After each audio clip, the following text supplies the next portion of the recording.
James, we need to talk about you.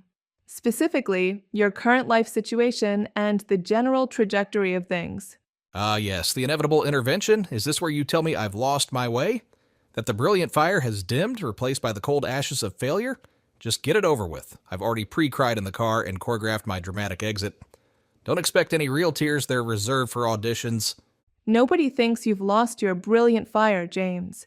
We think you've lost your health insurance, possibly the ability to make a sandwich that doesn't involve instant noodles and definitely touch with reality. Also, your agent keeps calling me. That is a gross exaggeration. Maya made me a sandwich yesterday. It was a crucial part of my creative process. Sustenance for the soul-seeking truth in a chaotic world. It's called method eating. It was peanut butter and cold instant noodles, Mr. Vance. And I believe the chaotic world was just your kitchen counter after the incident with the dramatic flower dusting. See? This is what I mean. Andre called me. He said your last pitch meeting involved a dancing cat, something about reviewing the days, and you ended by quoting Hamlet to a producer named Marcus, who just wanted you to react to viral videos. The cat was a powerful metaphor, Hannah, a symbol of the internet's vacant soul and the commodification of innocence. The bidet concept was Marcus's soulless algorithmic drivel.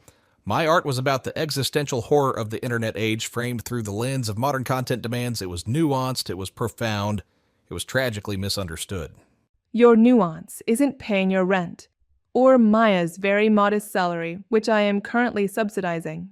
Again, while dealing with my own nuanced situation, which involves lawyers, dividing up patio furniture, and realizing my cat prefers my ex. This is the price of integrity. The industry doesn't value true artistic vision. They want disposable nonsense, fast fashion. Talking succulents bidet reviews. It's crushing. It's soul-destroying. A true artist suffers. My suffering is authentic. Talking succulents were also discussed. They're very popular and low maintenance. Perhaps a metaphor for personal growth. My divorce was less complicated than trying to figure out your career trajectory. At least that ended cleanly. This feels like a slow-motion train wreck where the train is made of old headshots, unpaid bills, and dramatic sighs. James, you're 30. You can't keep blaming the industry or the algorithm. At some point, you have to just get a job, any job, that pays money, like actual US currency. A job?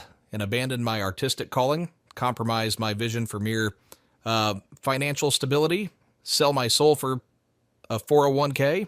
What kind of sister are you? Are you even listening to the symphony of my suffering? You're supposed to be my anchor in this storm. The kind who doesn't want her brother living in her spare bedroom indefinitely and eating questionable sandwiches off the floor. It's not a good look, James, for either of us, especially after the local news did that "Where Are They Now?" segment and you tried to charge them for the interview and then got upset they didn't mention your Emmy nomination for the voice work on that commercial for discount tires. There are some entry-level positions open at the local improv theater. It's paid, mostly in exposure, and sometimes pizza. But it's performing. It's a start.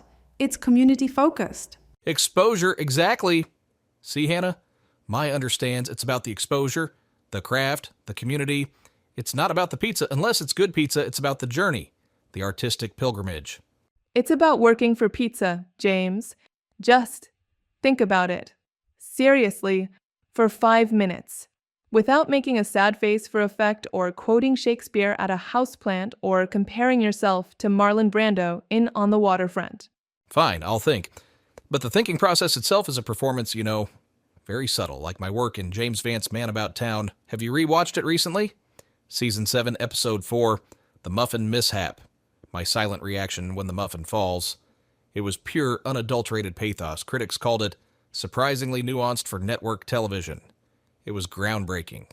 I'll get the checkbook for Maya's salary, and maybe a list of local temp agencies, and a brochure for a support group for siblings of former child actors.